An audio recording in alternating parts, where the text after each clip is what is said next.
Magandang araw sa ating lahat. Pagpasensyahan nyo na ako mga ka-adventure ko. Ngayon lang ako nakapag-upload ng panibagong video. Abay, manguhuli na naman tayo ng isda gamit ang pana. Medyo na busy tayo sa mga nakaraang araw kaya hindi tayo nakapag-dive. Kaya't ngayon magda-dive na naman tayo. Warm-up dive nga pala to. At may nakita tayo isang red snapper andyan sa may kahoy. Abay, kapakahoy-kahoy. Ayun o.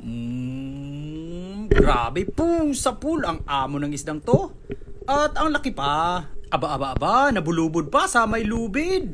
Pero makukuha pa rin natin yan. Ay, balik muna tayo sa taas para magpahinga at i-recover itong isda. Grabe, ang laki at ang lakas pa. Naswertehan talaga tayo sa ating panibagong adventure ngayon. Medyo hindi naman to malalim. At after kong makapagpahinga ng mga 5 minutes, ay binalikan ko kaagad sa ilalim.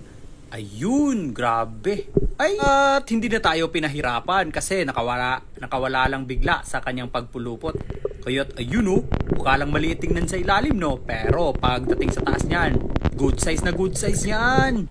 Grabe, isang good size na red snapper. Ayun o, ang laki. At salamat sa Panginoon sa dive safe at sa blessings. At sa mamulang-mulang isda na to. Tsaka pala, salamat nga pala sa walang sawa niyong panonood at ang kilig na ating mga videos. Stay safe and God bless sa inyo mga ka-adventure. Ingat!